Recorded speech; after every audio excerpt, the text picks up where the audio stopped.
Good afternoon. It's Friday, the 20th of April 2018, just after 1 o'clock. Welcome to UK Column News. Your host today, Mike Robinson and Brian Gerrish. We're delighted to also be joined by live video Skype link by Robert Green and David Scott, and they'll be talking to us in a moment from the Royal Mile in Edinburgh.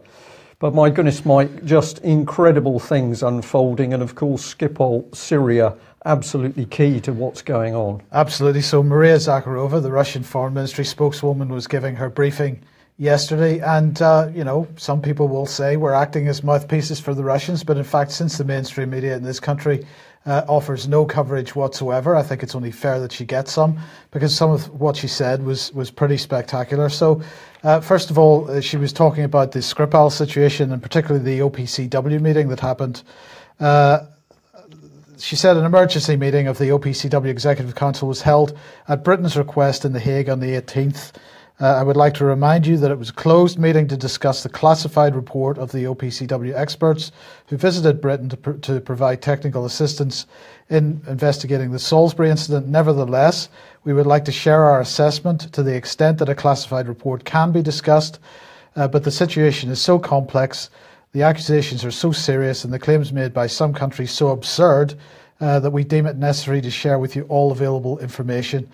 And this was the key thing. She said the Director General of the OPCW, the Technical Secretariat, said that the presence of BZ agent in the victim's biomedical tests had nothing to do with the Skripal case. The chief of the head lab also said that a precursor of BZ was found in the samples, but that it had been deliberately added to the samples by OPCW experts to ascertain the competence of the lab. That is to say, the materials pertaining to a case of world significance are sent to a lab whose competence needs to be confirmed by adding some other substances out of interest. This was said to be standard OPCW practice. The Russian delegation challenged this approach, and the Salisbury incident is an exceptional case and has huge international profile. Questions on the case are asked up front. Now, I was pretty staggered by this statement, Brian, because for anybody of the OPCW's stature to be tampering with evidence seems pretty unusual. So I wrote to the OPCW and I asked them, I explained what she had said in her briefing, and I asked them, could they confirm, please, whether or not this type of competency test is standard OPCW practice.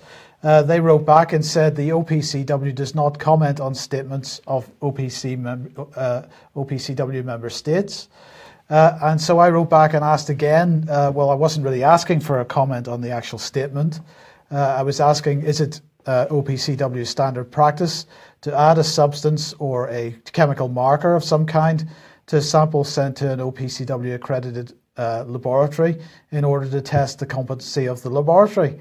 And if they're not willing to answer that, can they provide me with some unclassified documentation available on OPCW procedures and processes which would offer some transparency on this issue?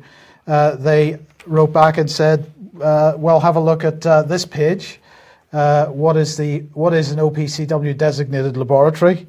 And that page led me to some documentation which suggests that if a laboratory is asking to become a delegated laboratory, that they would perform some tests and so on. And if they met certain standards, for example, if they identified all the chemicals, then they would get a score of an A. If they identified all chemicals except one, they would get a score of a B. If they identified more than half the chemicals, they'd get a score of a C, and so on down the list. And basically, they have to apply to be tested in this way 3 times within a 12-month period. And so what's absolutely not clear here, Brian, is whether or not what was happening here, what the Russians are talking about, is that the laboratory that they happened to be speaking to was one of the laboratories that was going through one of these tests, and this was running in parallel with the research that was being done by the other laboratories. That's not clear. What is clear is that Zakharova has a a point that has to be answered. And the other thing that's clear is that the OPCW is probably one of the most opaque organisations that I've ever come across. Yeah. And it's impossible to get a straight answer out of them, and it's impossible to get clear documentation from them. It is amazing, Mike. Just to perhaps recap for people who might have joined us for the first time, the significance is that this particular chemical, BZ, is itself a chemical weapons agent, although it's designed to disabilitate people. It's not designed to kill, and its effects are remarkably similar to the effects that the Skripal family showed. So the significance is we now have an agent which we're supposed to believe was introduced as a test agent. That agent causes exactly the symptoms that the Skripals exhibited, and in particular is an agent not designed to kill but to disabilitate somebody. So why was it there? What was really going on? We don't know. And you're saying that when we ask OPCW, we don't get a clear answer. We get a wall of silence. In fact, the other thing that she said, which I thought was very important, was that the report says, this is the OPCW report, says that Yulia Skripal's blood test revealed a toxic chemical in an unchanged form, strange as it may seem. And this is 2 weeks after the poisoning. I would like to repeat, so there's no speculation, we proceed from the data available in the public domain. If we speak about Yulia Skripal's blood test, we have no confirmation that it is her blood test, that it is Yulia Skripal. I repeat, we only use the data that's in the public domain. Let me note that even a lay person knows that any substance that gets into the human body becomes immediately exposed to biochemical processes that lead to their decomposition. Why did this not happen in this particular case? It's a mystery. Yeah. So the Russians' point here is that they are just increasingly coming up with more questions about this situation. And these are reasonable questions. Absolutely reasonable questions. As if these are questions which are sort of biased political questions. These are factual, reasonable questions. So that was in the first half of Zakharova's presentation. Around the 1 hour 10 minutes mark, she moved on to this. She said, let's talk about state orders for mass killings. Let's talk about Great Britain's history as one of the worst colonialist powers of all time. British diplomats seem not to be aware of their own history, and it's high time from this very podium to fill that cognitive vacuum. And so she then proceeded for an hour to go through the history of the British Empire. She began looking at India. She said American historian Will Durant wrote in 1930 that Britain's deliberate torture of India for 150 years can be considered the most horrible crime in world history. She talked about other historians talking about what was going on in India. She mentioned Churchill's statement, "I hate Indians. They're beastly people with a beastly religion." She then went on to talk about Africa. 13 million people were taken from the continent as slaves. But it's known that 3 to 4 times as many Africans were killed, with the total victims numbering 50 to 52 million people. She reminded people of John Locke, who developed the Constitution of the slave-owning Confederate States of America. She talked about the British setting up concentration camps in the Anglo-Boer War. She talked about Ceylon, which is now Sri Lanka. She talked about the White Helmets. She said they find terrorists, call them White Helmets, and use them for provocations to save the population. Many years have passed, but nothing has changed. She mentioned Australia, that the British killed 90 to 95% of the indigenous population during that period. She went back to Africa in the 1870s, genocide against the Zulus, against the Kikuyu people in Kenya. She talked about the Opium Wars. She talked about London calling itself the representative of humanitarian causes, but reminding people of what's been going on in the Middle East. Look at the map of the borders they drew, she said, dividing people in ways that have implications to this day. Then there are classified documents in the British archives on how British authorities ordered the use of chemical weapons in the spring of 1920 in Mesopotamia. And that was Churchill once again. 6,000 to 10,000 of these people in what is Iraq these days were killed. And she then went on to talk about cases involving the Greeks, the Libyans, the Sudanese, the Eritreans, others. all about genocide. She talked about the admissions by a senior MI6 controller, that's Baroness Daphne Park, that she organised the assassination of the first elected Prime Minister of the Congo in 1961. She talked about the 1953 coup against Iran. She talked about the strange deaths of Russian and British scientists on UK soil between 2001 and 2014. She talked about David Kelly. And she pointed to the fact that they use black propaganda. She said a favourite tactic of the British authorities, of which Russia is currently a target, is painting targets using black propaganda. It's not surprising that some people know this. What is a surprise? Is that some people do not. Brian, I don't even know where to begin. No, well, obviously, what the lady is saying, there is a lot of truth in what she's saying, and some reflection as to what has been done in the name of this nation requires some reflection of all of us. And I think the point we need to say to our audience is she's using the term British. I think we can say with confidence now that we've got a deep state operating in this country, which has never operated for the actual people living in this country. So who is doing this, I think, is something that's coming to the surface ever more clearly. Is it the ordinary British citizen? No, it's not. Let me bring David onto the programme at this point. Have you got any thoughts on this, David? Well, this is standard issue attack on the British Empire, and it's one of those things that is trotted out, and it's a mixture of lies and truths and half-truths. I would say that the British record in India actually stands up amazingly well to examination in terms of getting to a point where it was ruled not of the people, but for the people, and that the subsequent way it's been painted is largely to do with the internal politics of the Indian state. But if you then look at, say, the involvement in regime change in Persia and Iran, and in Iraq and many other cases in the more recent history, it's pretty awful, and it's not tremendously helpful to have a skewed case presented. But I have a certain amount of sympathy for the Russians, because they are watching a skewed case being presented about their reality now today, and that's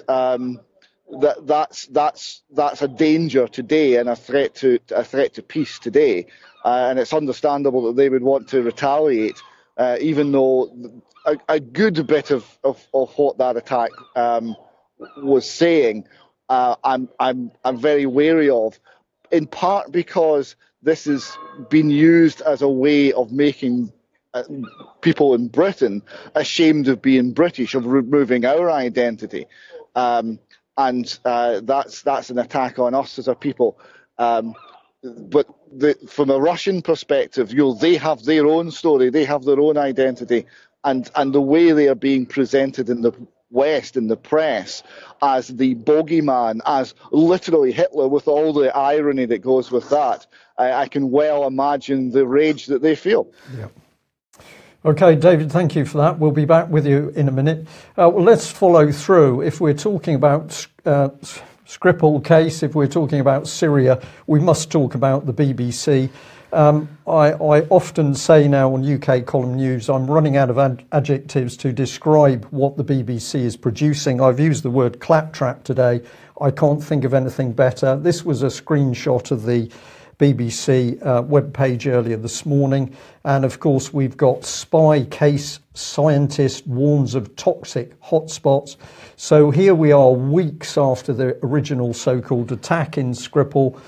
We've still apparently got men in their funny suits wandering around the city, it would appear at random, scraping things up and taking photographs. Apparently it's a liquid now, Mike, but it seems to change every few minutes. If you have a look at this article, what do they say? They say more robust hoardings have begun to replace police cordons, including at the Mill pub. And the BBC would have us believe that this, I think it's called oriented strand board. It's a sort of pressed wooden board that you often see around because it's very, very cheap. It's highly absorbent. It's very ineffective at most things. The BBC would have us believe that a pure military-grade chemical nerve agent site has now been made safe, Mike, because they put up a few sheets of OSB board. Excellent.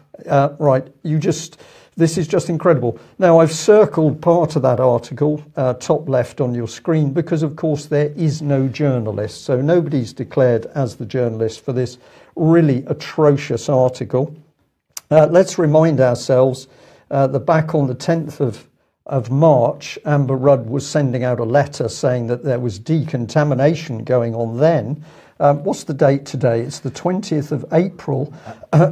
And we're going to start decontamination, apparently. Yes. So I'm not sure what's been going on in the meantime. We said at the time, what decontamination, Miss Rudd? This is not decontamination, it's a puppet show. And we call this fantasy politics. We had men in supposedly protective suits. We know the police suits were insufficient for the job, and the police themselves said so. We had people in protective suits intermingling with people with no protection, and we were to believe that all this was for a military-grade nerve agent. This new board that they've put up, were they dressed like that when they did it? Mike, I really can't comment on that, not because... well, I don't know on that particular question, but there is so much information, as we'll see, showing that what the British government says has happened and is going on is complete nonsense. If we come back to this, in this article, the BBC redefines Novichok as non-lethal, and I think this is very significant. So this is a subsection in the article. It says Novichok means newcomer. Novichok's existence was revealed by a particular chemist in the 1990s. Novichok agents are liquids, although thought to exist in solid form. Do you remember when they kept saying it was powdered? Yes. It was powdered, and then it's suddenly become liquid. Some of the agents are also said to be binary weapons. And then this bit at the bottom is what caught my eye. When these are mixed, they react to produce the active toxic agent, which can cause convulsions, shortness of breath, profuse sweating and nausea. So the BBC, utterly devious here, they've removed the fact that Novichok is a lethal military-grade nerve agent. It's designed to kill you. It's designed to kill you in minutes. But now we've removed death. And it's very interesting that the BBC's symptoms here seem to fit BZ remarkably well. Yes. But what is this? Maybe it's a terrible mistake by the BBC, or maybe they're working as hard as possible to back the UK government lies. Now, in the article, we've got a map of hotspots. Quite how these hotspots have popped up now, we don't know. Let's see what they say. Other areas that will be decontaminated include 2 ambulance stations, a car compound, and a home of Detective Nick Bailey, who was left seriously ill. So all of these areas are hotspots, but nobody else has become ill, Mike. Indeed. Even though we know that people do become ill by cross-contamination alone, as Mr. Bailey was. So it says 200 military personnel are now going to be helping with this, and it's going to cost millions of pounds. I thought this was. I thought DEFRA was in control of this operation. Does this mean that the political command structures are now in charge of the military? Is that what's going on? Well, I think it's very interesting because, of course, DEFRA took control of the military during Foot and Mouth. But has DEFRA got any experience to deal with this? Absolutely not. So this is political control, yeah. Mr. Skripal's home, where the highest concentrations of military-grade Novichok was found, will be the last to be decontaminated. Now, this is remarkable for me because my time in the military and the time that I had experience in this sort of exercise, albeit ships at sea, you decontaminated the hottest spots first. Because that's the place where you're more likely to spread it out again. Absolutely. So not in this case. They're going to leave it last because they can drag this story out for months, Mike. So we'll put some questions in there, but have a look at this. The BBC BBC says the nerve agent does not evaporate or disappear over time. So why aren't people dropping dead across Salisbury? Good question. We don't know. And intense cleaning with caustic chemicals is required to get rid of it. I shall read that again. The BBC says that intense cleaning with caustic chemicals is required to get rid of it. Military grade pure Novichok. Right. Well, we'll put that on screen and let's bring in Public Health England. Here's the Chief Medical Officer. She said some weeks ago, the risk to the public from the nerve agent is low. There could be a risk from prolonged long-term exposure to the skin. Wash your clothes in a washing machine with a regular detergent. I wasn't aware that regular detergent was caustic. No, but originally this was the advice given. So at a time when supposedly a nerve agent was spread around Salisbury, people were being told to wash their clothes with a regular detergent, but now we're led to believe by the BBC we need caustic chemicals to get rid of it. Okay. This cannot be true. So why is there a difference here? There's confusion over Novichok. Why? Because the story itself is a lie, Mike. Yeah. This can only be the reason. And if that isn't bad enough, if you have a look at the Public Health England website, and I spoke to their team this morning, what do they say? They say use a washing machine or use a baby wipe to get rid of this material. Use baby wipes. And when I pointed out to the gentleman who answered my call, this was complete nonsense, he went very silent and said, talk to DEFRA. So I called DEFRA, but nobody was answering their press team phones. Right. So we'll end on that note of DEFRA, because this is Ian Boyd, the guru who's now in charge. And if you look at his track record, at one stage he was bullying scientists into effectively following the political line. He said the scientific community needs to be avoiding suggesting that policies are either right or wrong, and being willing to make the voice of science heard by engaging with the mechanisms already available through science advisory committees, by working with embedded advisors such as myself, and being the voice of reason rather than dissent in the public arena. So what he was saying is that if you are a government scientist, you better toe the line or work with himself. So this would appear to be just the man to run this amazing decontamination of pure military grade Novichok using baby wipes. Yes. Now, David, let's bring you back in. And we've got an article here from the Herald, new airbase vital for defence of the UK. And we've got the sodbuster there himself, Gavin Williamson, breaking the ground, it seems. Well, it's good to see Gavin Williamson actually putting his back into some work and wielding a spade. But it's very interesting that this is vital defence. It's vital to our national defence that we have aircraft which can, maritime aircraft which can detect incoming threats at a substantial distance, especially underwater threats. Now, if that's the case, why exactly did we pull the wings off perfectly serviceable Nimrods and denude the country of that vital defence for, what, a decade? Absolutely. Like that, yeah. Well, yeah. Why did we do it? The question, I'll answer the question, David. We did it because the British military needed to be reduced to a defence force in order to facilitate EU military unification, and that is going on apace. But I take your point. It is the only rational answer, right? There is no sense to the decisions that have been made on defence. Let alone the backdrop of this ludicrous sabre rattling against the Russians. There's no logic to it unless it's serving the EU military unification agenda. This is the only explanation that's been put forward that has any logical basis whatsoever. Well, I'm going to drop one more alongside the EU. It's taken Russia Today to really ram it home. Let's put up this picture. UK PM's husband, Capital Group, his largest shareholder in BAE, shares soar since Syrian airstrikes. So I put a little caption in there that Theresa May had said to her husband, let's bomb Syria, darling, and then I can have my new kitchen. Yes. So this is in your face. And to reinforce your point, David, have a look at this. This is a big article from yesterday in Plymouth Evening Herald, get a grip on defence spending. Staffing. Staffing. But in the article itself, by staffing, they're talking about military personnel. And the National Audit is reporting in great detail serious shortages of military personnel, engineers, intelligence, logistic, pilots, communications, medical. This is all the evidence that UK Column has been talking about for months, years in fact.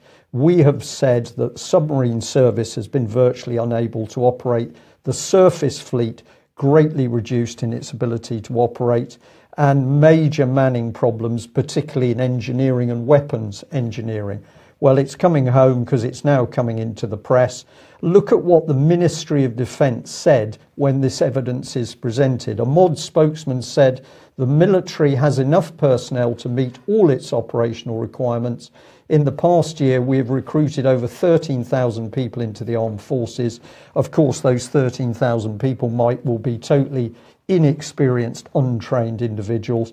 The MOD is simply lying here, and I'm using the word lying. They know that what they're saying is a lie over the perilous state of Britain's armed forces. At the same time, of course, the government would have us believe that the Russians are on the verge of invading, but this is the perilous state of the armed forces. As we've mentioned, if we talk about any time we talk about Syria, or anybody that is talking about Syria, is currently coming under massive attack from the mainstream media. Vanessa Bailey, Patrick Henningsen, and so on, amongst others, Piers Robinson, Tim Hayward. It's Peter Hitchens this time round. So let's have a look at a short excerpt from the BBC, and his name escapes me at the moment, but we'll Andrew Neil's programme last night. If the Western countries are prepared to mount attacks on Syria, on the basis, you interrupt me at every point. If the Western countries, that's what you're saying. No, I'm not. I absolutely do not. That's a complete fabrication. I have said that the people who would be prepared to fake the attacks would be the Islamist groups. If it is the case that Western countries could be persuaded into it, you've got to check your researcher on that. I've read the blog myself. They've given you a bum If these steer. major nations will act in defiance of law, this, a fake attack, must surely be a temptation. That's what you wrote. It's a temptation to whom? The major nations. No, that's not what it says. Go and read it yourself instead of relying on some researcher. You have got it wrong. I read it myself. I was giving you the benefit of the doubt. Maybe you should write more clearly next time. I've given you the benefit of the doubt. Okay, You've got it wrong. I got it wrong. Say that. Perhaps because your English isn't very clear. Well, perhaps. I don't think that's a characteristic I have. Incredible, Brian. Yeah, almost speechless watching it. The ignorance and the arrogance of that man questioning Peter Hitchens is really unbelievable, although we've seen the same arrogance with the BBC this morning. Well, luckily Peter Hitchens, of course, publishes in the Mail, so let's look at what he actually did say in his blog. He said, imagine this frightening possibility which arises from that rush to act without the facts, on the basis of unverified and unverifiable reports.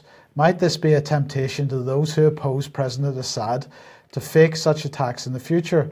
If these major nations will act in defiance of law and without waiting for verification, this must surely be a temptation to any cynical person, and I think we may assume that there are some cynical people in this conflict on both sides.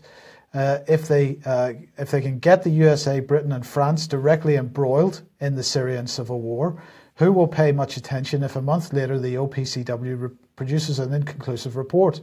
Certainly not the politicians and media who cheered on the attack. The OPCW have found its report covered sketchily on page 94 of the unpopular papers, and probably nowhere else except there. And if the resulting attacks lead to direct entanglements between Western forces and those of Russia and Iran, then we will be well on the way to a regional war, pregnant with the possibilities of world war, a new 1914 in which Iran and Saudi Arabia stand in for Germany and Russia, and the rest of the world eventually piles in and cannot find any way out again. That seems a pretty clear statement to me. It's pretty obvious. He says if they, the opponents of Assad in Syria, if they can get the USA, Britain and France directly embroiled, doesn't say anything about the USA, Britain and France faking a chemical attack. It says quite a lot about the opponents of Assad, i.e. the terrorists, faking a chemical attack. And Andrew Neil, well... Just rude. Well, more. I mean, it's a direct lie. So, David, briefly, thoughts? Well, it's incredible because you have a position that we are only going to be, as a nation, as a country, you're led by a government, whatever that may be these days. We will not be fooled by this unless we want to be fooled, or rather our government, who are not us. Our government will only be fooled by such false flag nonsense if they are willing to be fooled. They have to be complicit in this, because otherwise they would not go for this. Now, if you look, there's a pretense of being reasonable and dispassionate from the British, French, and American governments, in responding to events. You're dealing with a situation that could easily develop into regional or world war. You're dealing with the potential for millions of lost lives. At the very least, the criminal standard of beyond reasonable doubt should be established before anything is done. And this is not even remotely close to being satisfied. We've got rumour. We've got multiple reports from doctors and others to say the whole thing was staged. We've got, at the very, very least, reasonable doubt, if not a smoking gun, that the whole thing was a con. And our government are ignoring this and positioning this nation, to whom they owe a duty of stewardship, in a position where our young men and women may end up dying in the sands of Arabia. It's appalling. The words cannot express how corrupt and craven this is by our political leaders and the leaders of our media establishment. Quite, yeah. Okay, let's move on from this one. And you wanted to highlight this report from Zero Hedge. Deutsche Bank mistakenly sends $35 billion out the door. Now, this seems to be the second time that Deutsche Bank has made this mistake. In this case, it was to do with settling derivatives contracts. In both cases, the mistake was caught and the money was sent back. But at some point, perhaps it won't be. Well, I raised this just to show two things. First, the sheer scale of the derivatives market is such that it's possible to send $35 billion to the wrong place. But that is even possible is remarkable. And secondly, that the checks and balances in the banking system are clearly woefully inadequate. Does this remind anybody of anything like 2007, for example? We're heading back to the same catastrophic arrangements, it would seem. Yeah, absolutely. Now, what is MAGA? MAGA is Make America Great Again, right? So this is the Contra Corner is one of the best blogs to come out of America, looking at principally economic issues, and. David Stockman wrote several books on the crisis and on Trump and the Trump phenomenon in America. All right, and whilst not being a Trump supporter necessarily, he is a supporter of rationality and an opponent of the crazy policies coming out of the Fed and that would have been supported by Clinton, etc.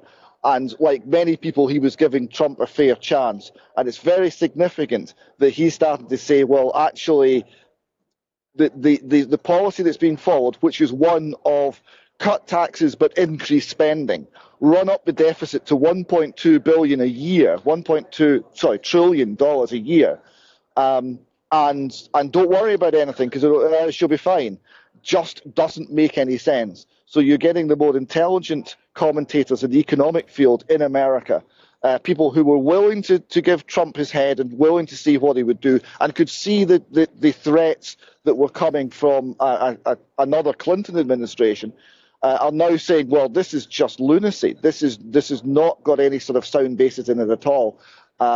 I thought that was a point worth making, and I would suggest people actually look out that series of articles. It's very good. Okay, thank you. Now, one of the issues that we've been talking about over the last couple of weeks is the issue of big data and data breaches and so on. Forthcoming legislation from the European Union is the General Data Protection Regulations, GDPR, that we haven't really spoken too much about on this programme yet. But one of the things we do know about it is that it is one of the sort of institutions which we will still be part of post-Brexit. But David, you wanted to highlight this, and which is saying that subject access requests will be free once GDPR takes effect on the 25th of May. Now, subject access requests, of course, are part of the data protection law, which allows us as individuals to ask institutions to provide us with all the data that they hold on us. And in the past, we've had to pay a small fee for that. That's now going to be free. And the other thing that I noticed from this article is that the 40-day limit for them to respond is going to be reduced to 1 month, which I guess is 20 working days, 30 days or so. But what I wasn't clear about, David, was does this only apply is this only going to apply in Scotland under Scottish law, or is this UK-wide? I suspect it's UK-wide. This is from a Scottish law firm talking about changes to the law in Scotland. But I would expect it would be UK-wide, because the Basic Act, I think, is been coming in across the UK, and many things to do with data protection tend to be harmonised in any case for obvious reasons. So it was only a £10 fee, but that was every 3 months if you were really keeping an eye on an organisation, and that's per organisation. And for lots of people who are existing in these very difficult times financially, that £10, that series of £10 a month was a consideration. And this frees up people to inquire as to what exactly the local authorities and other government agencies are holding on them. We talked last week about secret lists of people the local authorities consider to be a threat. And if you're on that list, you might find that you are treated very strangely every time you interact with this organisation, and you might find that you're on that list for no valid reason.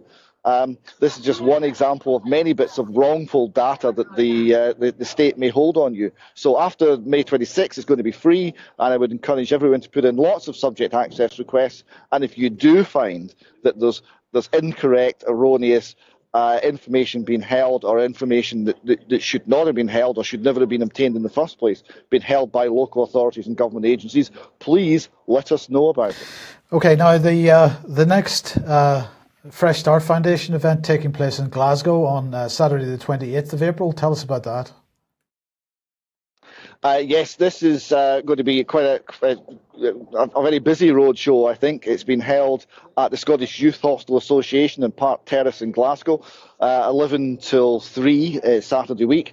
And the speaker we've got coming across from Austria is an extremely brave lady who has been witnessing and advocating for her son, who was a victim of child abuse, but also MK Ultra trauma-based mind control, and she has devoted herself to seeking justice in this area, and she's very impressive and very fascinating speaker.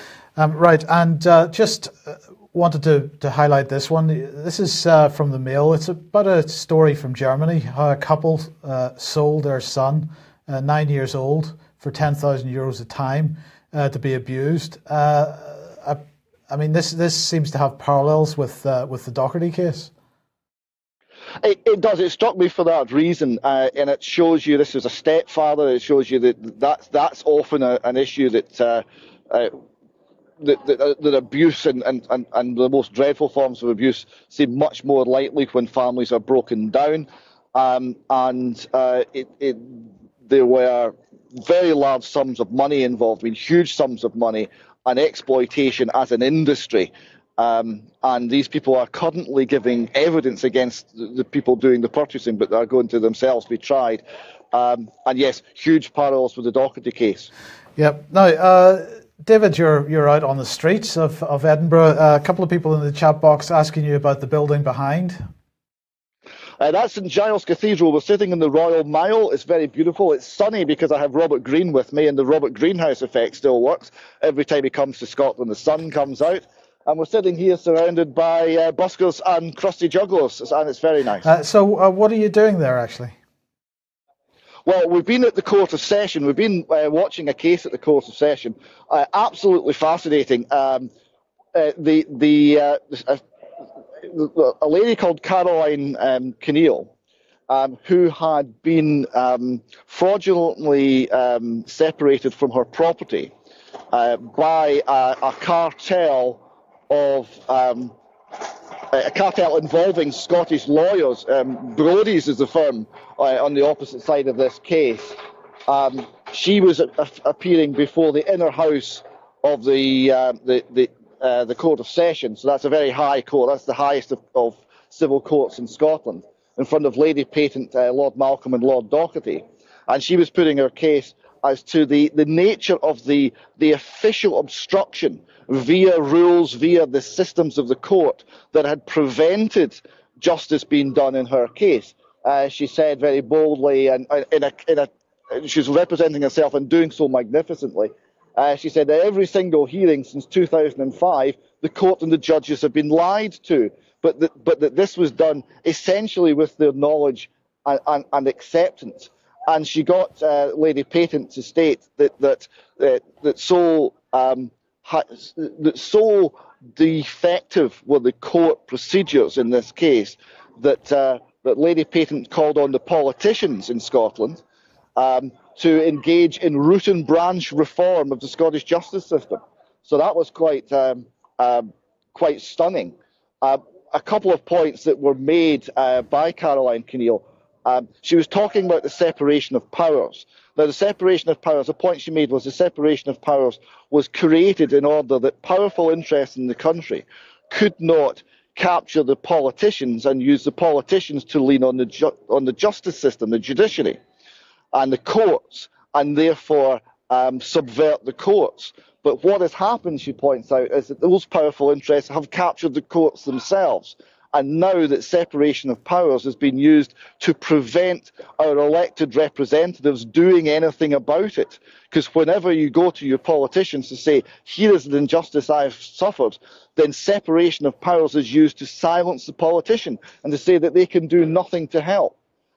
She also talked about the abuse of power and a cartel operating, and the lack of checks and balances, so that if an expert made a case to a court, the court wouldn't look into what was behind that expert testimony. So therefore, cartels of experts, particularly in things like property, where there's large sums of money involved, can operate.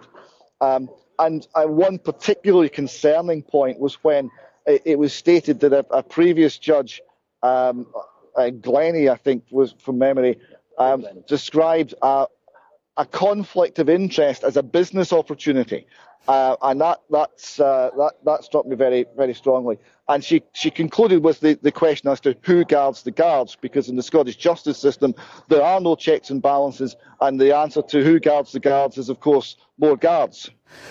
David, perhaps I can just add to that as you recount what this lady is tackling.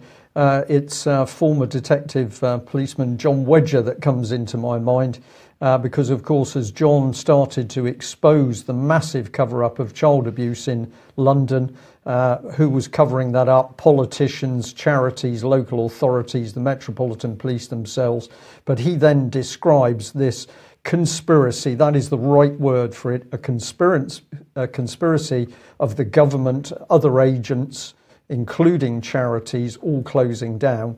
And it's a circular system. I'm now in possession of a number of letters which show that every time he tried to do the right thing, it was just pushed back. The whole case was pushed back towards the Met Police, the very people who were central to covering up the abuse in the first place. So this is happening in England. We know it's going on in Scotland, Northern Ireland and Ireland as well.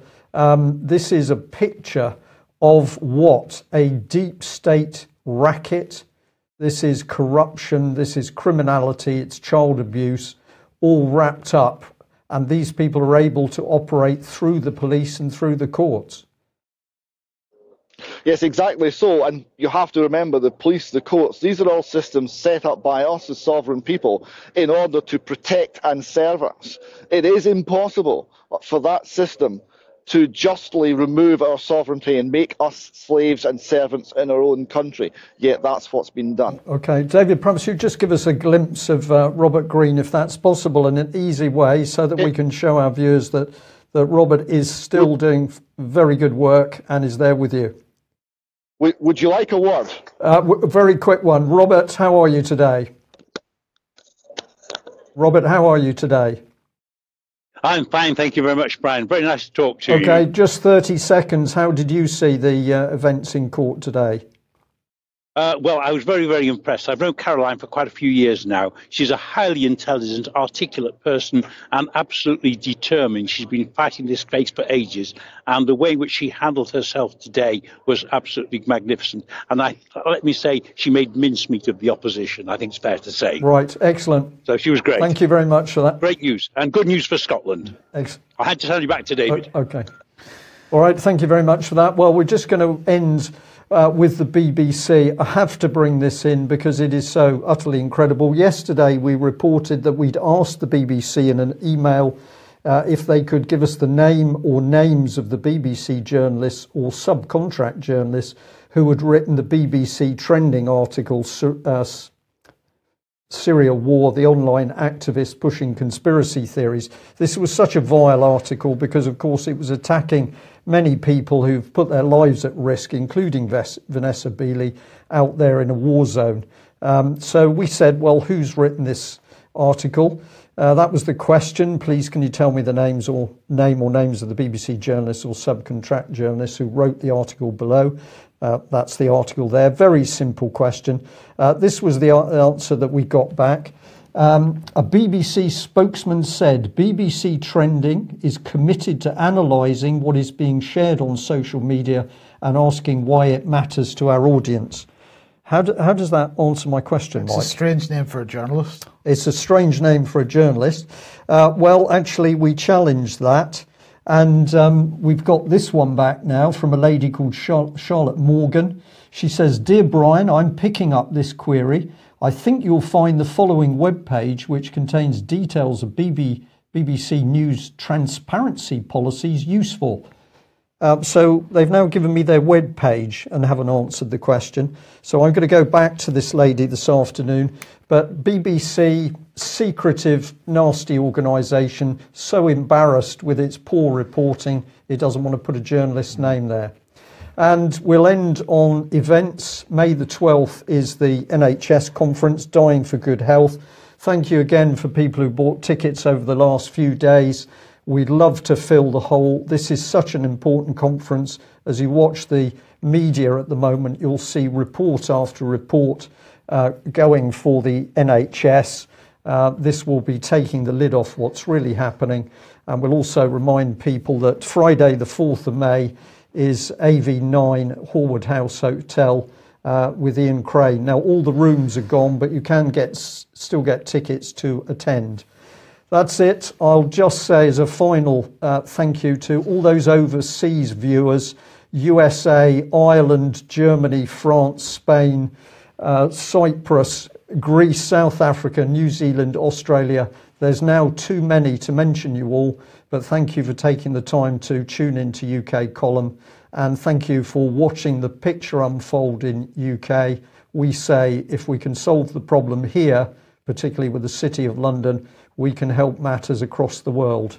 Thanks very much for joining us. We'll be back same time on Monday. Bye-bye. Bye.